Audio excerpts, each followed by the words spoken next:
السلام علیکم ورحمۃ اللہ وبرکاتہ۔ اعوذ باللہ من الشیطان الرجیم، بسم اللہ الرحمن الرحیم۔ رب اشرح لی صدری ویسر لی امری واحلل عقدۃ من لسانی یفقہوا قولی، رب زدنی علما وعملا، یا مقلب القلوب ثبت قلبی علی دینک۔ آج کا میرا ٹاپک ہے استقبال رمضان، ویلکم رمضان۔ لفظ استقبال کے کیا معنی ہوتے ہیں؟ کسی سے طلب کرنا۔ عربی زبان کا یہ اصول ہے، جب کسی بھی لفظ کے شروع میں الف سین تے ایک ساتھ لگ جائیں تو طلب بڑھ جاتی ہے۔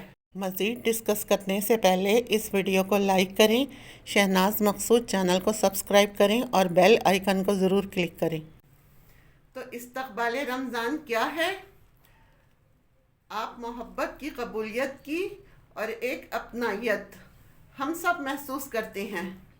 جب ہم کسی کا استقبال کرتے ہیں تو ہم اس کو عزت دیتے ہیں، تو ہم سب دلی محبت کے ساتھ رمضان کو ویلکم کہتے ہیں۔ گو کہ ابھی کچھ دن باقی ہیں رمضان میں، اور کسی نے ایک خوبصورت سی بات کہی تھی، ماہ رمضان خوش آمدید، کیسے چشم بارہ ہو کے مہمان آ گیا، دامن میں الہی تحفہ ذیشان آ گیا، بخشش بھی مغفرت بھی جہنم سے بھی نجات، دست طلب بڑھاؤ کہ رمضان آ گیا۔ حقیقت یہ ہے کہ مہمان مختلف قسم کے ہوتے ہیں، وہ جن کو ملنے کو دل بے چین ہوتا ہے، جن کو ہم محبت سے بلاتے ہیں۔ کیا آپ رمضان کو انتظار کر رہے ہیں؟ رمضان کا کیا واقعی رمضان کا انتظار کر رہے ہیں؟ رمضان ہمارے دلوں میں رہتا ہے۔ رمضان واقعی ایک ایسا مہمان ہے جو ہمیں اتنے تحفے دے کر جاتا ہے۔ اللہ تعالیٰ نے ایک مستقل اصول دے دیا ہے، اے ایمان والو، تم پر اس لیے روزے فرض کیے گئے جیسا کہ تم سے پہلوں یعنی پہلی امتوں پر فرض کیے گئے، لعلکم تتقون، تاکہ تم متقی بنو۔ متقی کون ہوتا ہے؟ جو خود کو بدلنا چاہتا ہے۔ اب میرا اور آپ کا آج خوبصورت ہے تو کل کو خوبصورت ترین ہونا چاہیے۔ رمضان کا مہینہ روح کی سیرابی کا مہینہ ہے، اصلاح نفس کا مہینہ ہے۔ اس میں عبادت کی لذت بڑھ جانی چاہیے، اس میں قرب الہی بڑھنا چاہیے۔ جب پیٹ کے تقاضے کم ہوتے ہیں تو روح کے تقاضے بڑھ جاتے ہیں۔ تو الحمدللہ کافی سارا ٹائم عبادت کے لیے مل جاتا ہے۔ آپ اور میں رمضان کو ایک تحفہ سمجھیں۔ رمضان کا مہینہ اور رمضان میں روزے رکھنا، یہ دو الگ کیفیات ہیں۔ یہ یاد رکھیے، ایک چیز ہے رمضان اور ایک چیز ہے روزہ، دونوں میں فرق ہے۔ قرآن سے دیکھ لیجئے، شہر رمضان الذی انزل فیہ القرآن، رمضان کا تحفہ قرآن ہے، لیکن یا ایھا الذین آمنوا کتب علیکم الصیام، یہاں روزے کی بات ہے، لعلکم تتقون۔ رمضان کا تحفہ قرآن اور روزے کا تحفہ تقوی۔ یہ دو مختلف ثمرات ہیں، یہ دو مختلف پھل ہیں جو ہمیں رمضان میں سے لینے ہوتے ہیں۔ رمضان کا مہینہ قرآن کی کثرت کے ساتھ گزارا ہوا مہینہ اگر بن جائے تو تقوی کے دروازے کھل جاتے ہیں جو کبھی سوچے بھی نہیں ہوتے۔ پھر گناہوں کے مواقع بھی نظر آتے ہیں، تقوی کا یہ مفہوم ہم سمجھتے ہیں، پھر ساتھ ساتھ نیکیوں کے مواقع بھی سمجھ میں آتے ہیں۔ بہت سارے لوگ ہیں جو گناہ کے مواقع پر رک جاتے ہیں، کہتے ہیں اللہ کا خوف ہے، اور پھر آگے بڑھ جاتے ہیں۔ الحمدللہ مجھے اور آپ کو بھی اللہ ان لوگوں میں شامل کرے۔ لیکن نیکیوں کے مواقع پر آنکھیں بند کر لیتے ہیں کہ میں ابھی فارغ نہیں ہوں، ابھی میں مصروف ہوں، بعد میں پڑھ لوں گی، ابھی میرے پاس ٹائم نہیں ہے، یا میری طبیعت خراب ہے۔ تو ایک آنکھ اگر تقوی کی گناہ کے موقع پر گناہ کو پہچان کر گناہ سے رکنا ہے، تو دوسری آنکھ نیکی کے مواقع کو لے کر اسے اپنانا بھی ہے۔ یہ جو رمضان ہمیں ہر سال تحفے کے طور پر ملتا ہے، اللہ سبحانہ و تعالی ہماری ذات کے اندر جو کمی بیشیاں ہیں اس کی اصلاح کے لیے ہمیں بھیجتے ہیں رمضان۔ کیا ہم اس سے پورا فائدہ اٹھاتے ہیں یا نہیں؟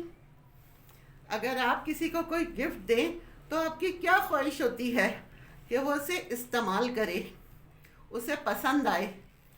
اب رمضان کا مہینہ آتا ہے، اللہ تعالی ہمیں تحفہ بنا کر ہر سال دیتا ہے۔ کیسے؟ ہم اور آپ اپنی زندگی میں اتنے مگن ہو جاتے ہیں کہ ہمیں اپنا بھی ہوش نہیں رہتا۔ جب ہم بہت زیادہ مصروف ہوتے ہیں تو اپنے آپ سے بھی غافل ہو جاتے ہیں۔ اگر ہم کسی کے گھر میں دعوت کرتے ہیں تو ہم اتنا پکانے میں مگن ہو جاتے ہیں کہ کھانا کھانا ہی بھول جاتے ہیں۔ دیکھ دیکھ کے کہتے ہیں دل بھر گیا، جبکہ اتنا سارا کھانا ہوتا ہے تو ہم اپنے آپ سے غافل ہو جاتے ہیں۔ اللہ تعالیٰ سورہ حشر میں فرماتے ہیں وَلَا تَكُونُوا كَالَّذِينَ نَسُوا اللَّهَ فَأَنسَاهُمْ أَنفُسَهُمْ کہ تم ان لوگوں کی طرح نہ ہو جاؤ جنہوں نے خود کو بھلا دیا۔ جو اللہ کو بھول گئے انہوں نے خود فراموشی کی زندگی بسر کی، اللہ نے ان کو ان کی جانیں بدلے میں بھلوا دیں۔ یہ نہیں کہ اللہ ان کو بھول گیا، نہیں، اللہ ان کو ان کی جانیں بھلوا دیتا ہے۔ لہٰذا رمضان کے مہینے میں ہمیں اپنے لیے وقت نکالنا چاہیے ہوتا ہے، کیونکہ ہمیں بھی تو اللہ کو جواب دینا ہے۔ آپ دیکھیے قبر کی رات اکیلے تنہا، آپ کا تو خاندان اتنا بڑا تھا، کتنے فیملی ممبر تھے؟ 10، کسی کے 6، آپ اور میں اکیلے جائیں گے۔ اس وقت جو چیز ہمارے سامنے آئے گی وہ کیا آئے گی؟ ہم اللہ کے سامنے اکیلے ہوں گے، اپنی قبر میں تنہا۔ ضرورت اس بات کی ہے کہ آنے والے رمضان کے لیے کچھ نیتیں کر لیں۔ سب سے پہلے اللہ کے دیے ہوئے اس تحفے یعنی رمضان کی قدر کریں۔ دوزخ سے آزادی حاصل کرنے کو اپنا گول بنانا ہے اور جنت میں داخلے کو اپنا مول بنانا ہے، اور یہ سوچ لیں کہیں یہ میری زندگی کا آخری رمضان تو نہیں۔ رمضان تو قیامت تک اسی طرح آتے رہیں گے ہر سال، پتہ نہیں ہمارے نصیب میں کتنے رمضان آتے ہیں۔ اور موت کے وقت کروڑوں حسرتیں اور آرزوئیں کرنے کے باوجود بھی نہ تو ایک سجدہ کرنے کی توفیق ملے گی اور نہ اللہ کا ایک بار ذکر کرنے کی، کیونکہ زندگی ختم ہو جائے گی جو کہ عمل کی مدت تھی، جو دنیا میں ہے۔ آج جس بازار میں ہم نکلے ہیں جو چاہے خرید لیں، کل یہ بازار نہیں لگے گا۔ آپ اس لینگویج کو خوب سمجھتے ہیں۔ اگر اس سال کے رمضان میں آپ غفلت کی نیند سوتے رہ گئے تو یہ بازار لپیٹ لیا جائے گا، پھر جب اگلے سال لگے گا تو جب دیکھیں گے۔ تو آئیے ہم چند نیتیں کرتے ہیں کہ اللہ کے دیے ہوئے اس تحفے کی قدردانی کریں۔ سب سے پہلی بات، میں نے اس سال کا رمضان اللہ کی رضا حاصل کرنے کا ذریعہ بنانا ہے۔ جب ہم کسی سے پیار کرتے ہیں تو اس کے کام خوشی خوشی کرتے ہیں اور بہت زیادہ خوشی محسوس کرتے ہیں کہ جواب میں بھی وہ خوش ہو جائے۔ رمضان کا گول کیا ہے؟ راضیتم مردیہ۔ عام دنوں میں بھی یہ گول بنایا جا سکتا ہے، تو ہم نے اس رمضان میں اپنے لیے رضا الہی کے حصول کو گول بنانا ہے۔ ہم شعور کی حالت میں رہ کر اپنے ہر کام کو چیک کریں، کیا میرے اس عمل سے اللہ راضی ہوگا یا ناراض ہوگا؟ مثلاً غیبت ہوتی ہے، وہ اگر دکھ سکھ بھی کہا جائے تو کیا وہ کسی تیسرے سے کرنا ہے؟ 2 لوگ جب بات کر رہے ہوں نہ چاہتے ہوئے بھی تیسرے کا ذکر آ جاتا ہے اور وہ غیبت بن جاتا ہے۔ تو اپنے آپ کو اس رمضان میں چیک کرنا ہے۔ کیا میرا اللہ اس سے راضی ہوگا یا ناراض ہوگا؟ کم از کم اس مہینے تو خیال رکھنا ہوگا۔ آئی ایم شور اس مہینے عمل کر کے آپ کو کافی عادت پڑ جائے گی۔ یہ اللہ کا بہت بڑا احسان ہے کہ اس نے ہمیں رمضان کے قریب کر دیا ہے۔ اللہ سے دعا ہے کہ وہ ہمیں یہ رمضان نصیب کرے، آمین۔ عام طور پر ہم رمضان کو ایک رسم کے طور پہ لیتے ہیں، کیونکہ ہمارے والدین روزے رکھتے تھے، رمضان میں افطاری کا خاص اہتمام کرتے تھے، بچپن سے دیکھ رہے ہیں۔ ہم بھی اسی پیٹرن پر سوچتے ہیں، لیکن یہ نہیں سوچتے کہ اس ایک مہینے سے انسان کی زندگی میں کتنا بڑا فضل اور کتنی بڑی نیکیوں کا موقع آتا ہے، اور اس کے کیا کیا فوائد، کیا کیا ثمرات اور کیا کیا برکات انسان کو حاصل ہوتی ہیں۔ اس سلسلے میں مسند احمد کی ایک حدیث ہے جس سے اس مہینے کی ویلیو اور اس کی فضیلت آپ کو سمجھ آئے گی کہ ہمیں کتنا بڑا انعام یہ ملنے والا ہے۔ حضرت ابو ہریرہ رضی اللہ تعالیٰ عنہ کہتے ہیں کہ قبیلہ قزہ کے خاندان ولی کے 2 شخص اکٹھے اللہ کے نبی صلی اللہ علیہ وسلم پر ایمان لے آئے۔ ان میں سے ایک تو جہاد میں شہید ہو گیا، دوسرا 1 سال تک زندہ رہا، پھر فوت ہو گیا۔ فوت ہوا، شہید نہیں ہوا۔ طلحہ بن عبید اللہ کہتے ہیں میں نے خواب میں دیکھا کہ وہ شخص جس کا انتقال بعد میں ہوا اس شہید سے بھی پہلے جنت میں داخل ہوا ہے، کیونکہ شہید کا درجہ تو بہت اعلیٰ ہوتا ہے، اور یہاں جو شخص بعد میں فوت ہوا وہ شہید سے پہلے جنت میں داخل ہوا۔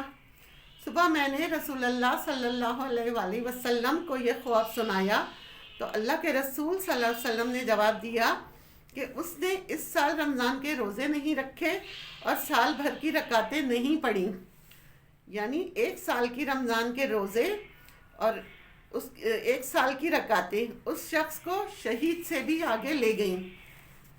سبحان اللہ۔ ہم بعض اوقات اپنا فرض ادا کرتے ہیں تو فریضہ سمجھ کر پورا کرتے ہیں۔ روزہ رکھنا ہے رکھ لو، نماز پڑھنی ہے پڑھ لو۔ ایک مشینی انداز میں ہم یہ کام کرتے رہتے ہیں، لیکن یہ نہیں سوچتے کہ یہ ہمارے درجات کی بلندی کا باعث بنتے ہیں اور ہمیں اللہ تعالیٰ کا اس سے قرب نصیب ہوتا ہے۔ تو خوش قسمت ہے وہ شخص جس کو اللہ تعالیٰ لمبی زندگی دے اور پھر نیکیوں سے بھرپور دے، اور نیکی کے موسم اور نیکی کے اوقات سے بھرپور فائدہ اٹھانے کی توفیق بھی عطا کرے۔ بعض سلف کے لوگ، سلف کہتے ہیں پہلے کے نیک لوگوں کو، ابتدائی صدیوں کے، تو وہ یہ دعا کرتے تھے 6 ماہ تک اے اللہ ہمیں رمضان تک پہنچا دے۔ اتنے حریص ہوتے تھے کہ ہمیں رمضان ملے، اور پھر وہ رمضان کے 5 ماہ بعد تک یہ دعا کرتے رہتے اے اللہ ہمارے رمضان کے روزے قبول فرما لے۔ کیا کبھی ہم نے ایسی دعائیں کی ہیں؟ ہم میں سے کتنوں نے یہ دعا کی یا اللہ ہمیں رمضان تک پہنچا دے، اللہم بلغنا رمضان۔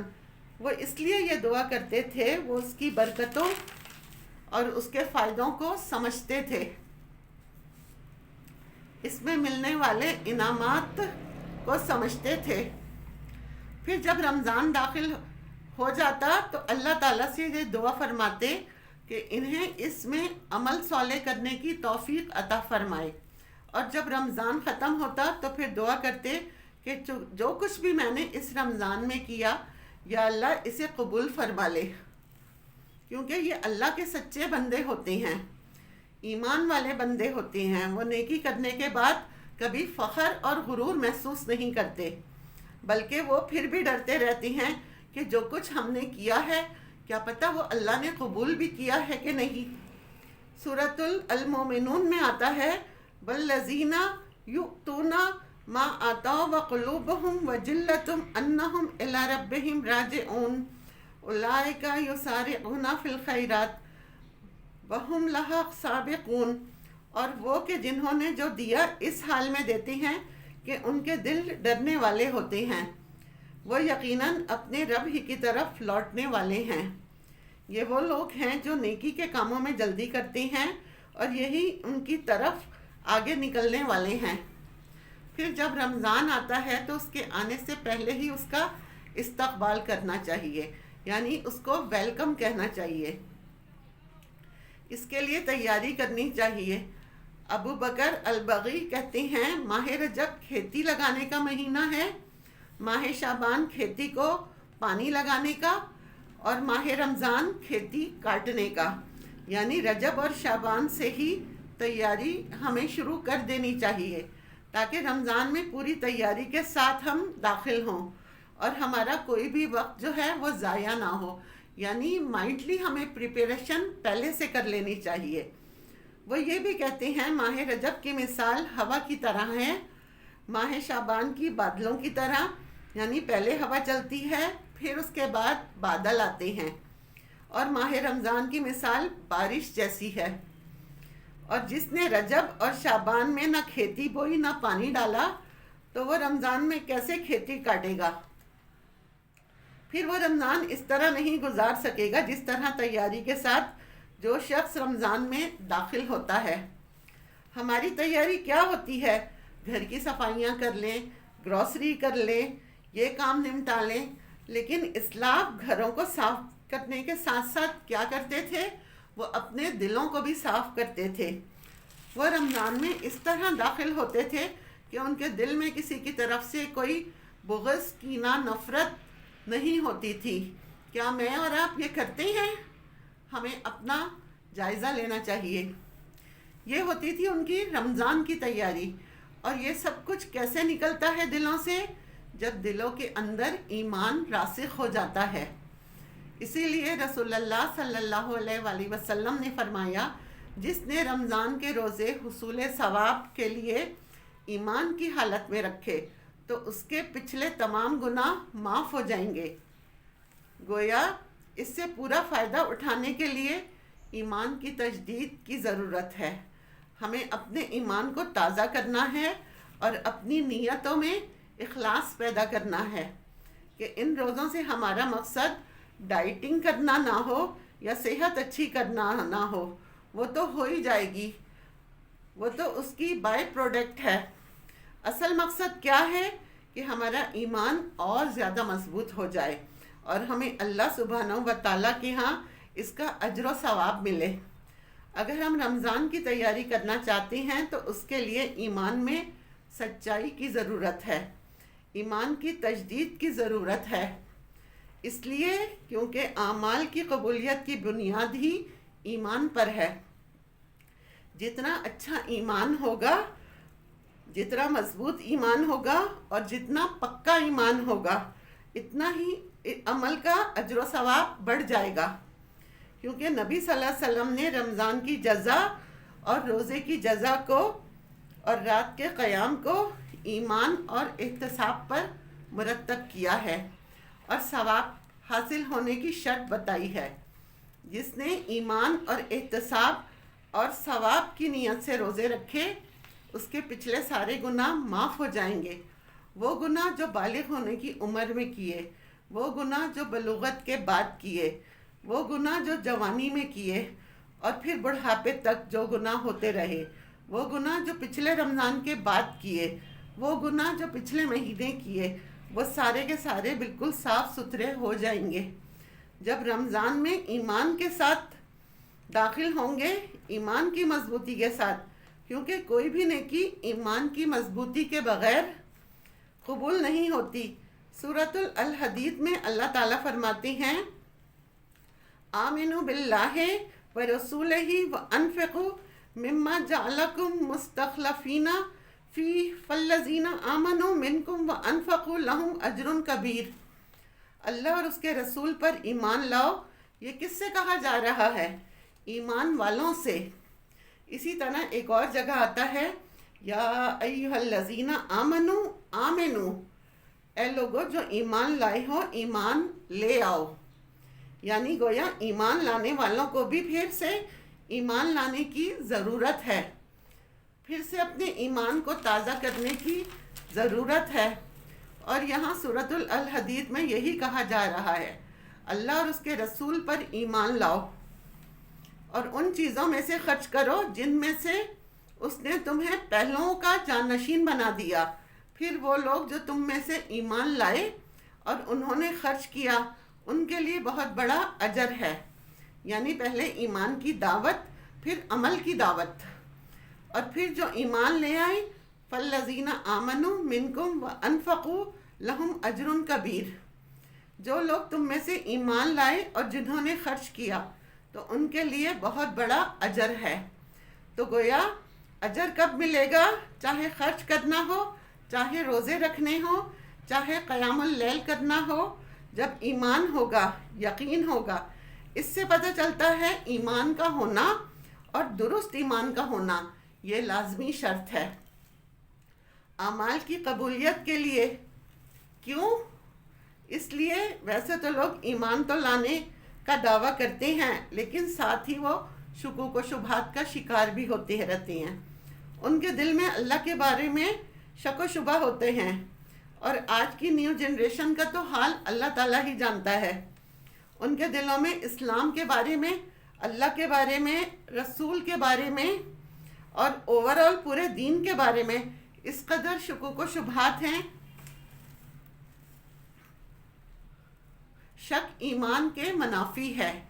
ہم سب کو اپنے دلوں کا جائزہ لینا چاہیے. کیا میں اللہ کے رب ہونے پر راضی ہوں؟ کیا میں محمد کے نبی ہونے پر راضی ہوں؟ کیا میں اسلام کے دین ہونے پر راضی ہوں؟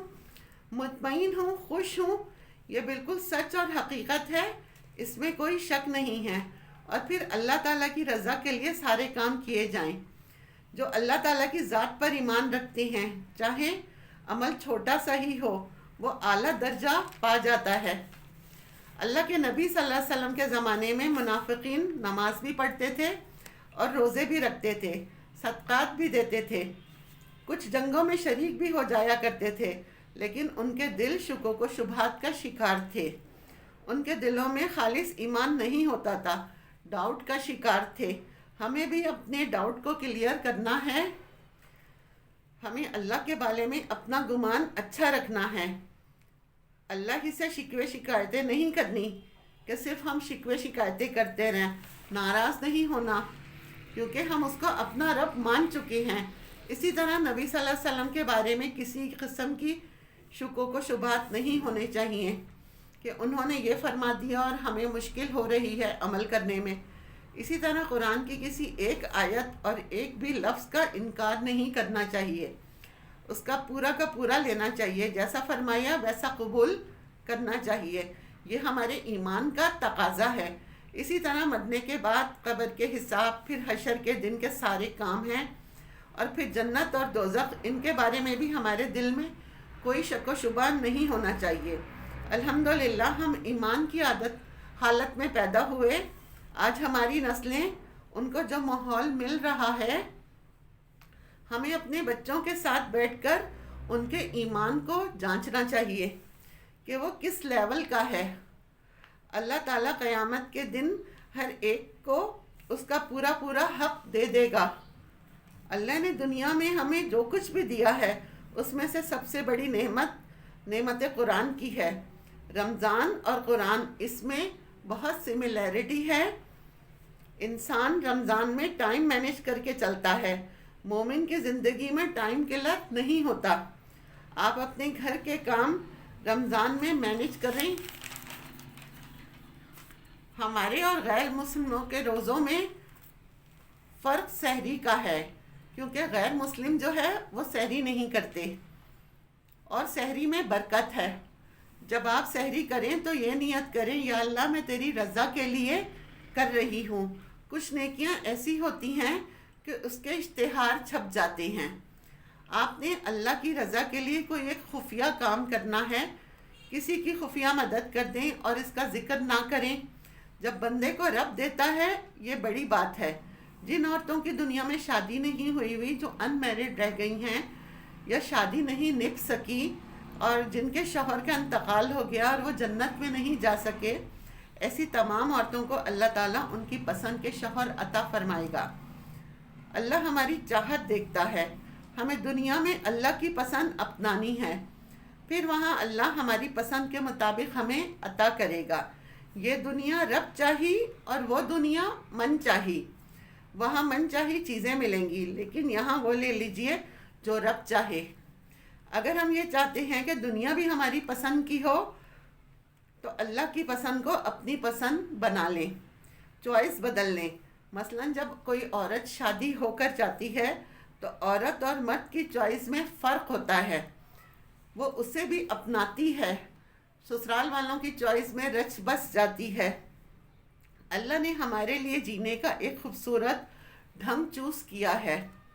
وہ رب ہے، ہم اس کے بندے ہیں، تو ہم کہیں یا اللہ جیسا آپ کہیں گے میں ویسا کروں گی۔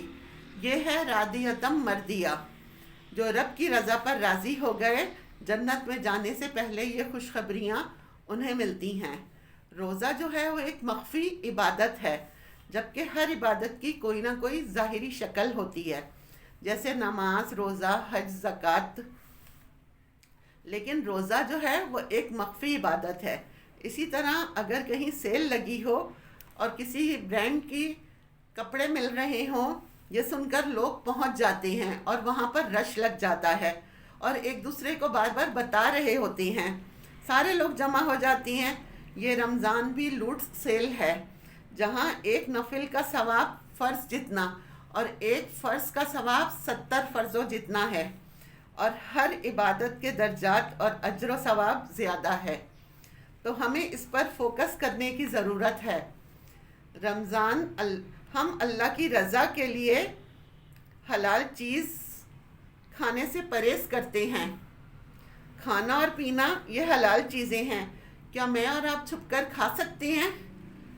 نہیں، الحمدللہ ہمارے دل میں ایمان ہے اور ہمیں یہ خوف ہوتا ہے کہ میرا اللہ دیکھ رہا ہے۔ یہ ایک مومن کی پہچان ہے۔ ماہ رمضان قلب کو بدلنے کا مہینہ ہے، بدی سے نیکی کی طرف ہجرت کرنے کا مہینہ ہے، دوزخ سے نجات اور جنت کے حصول کا مہینہ ہے۔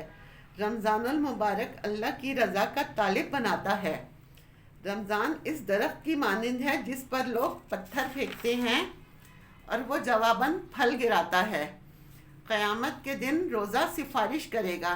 اسی طرح قرآن رب کا پیغام، آپ اسے اللہ کی بات سمجھ کر پڑھا کریں۔ یہ میرے رب کا پیغام ہے۔ قرآن سے محبت ایمان کی علامت ہے۔ اللہ پاک ہمیں اور آپ کو روزہ رکھنے والا بنائے اور ہمارے ایمان کو تقویت دے اور مضبوط ایمان پر جمے رہنا سکھائے۔ آمین۔ وآخر دعوانا ان الحمد للہ رب العالمین۔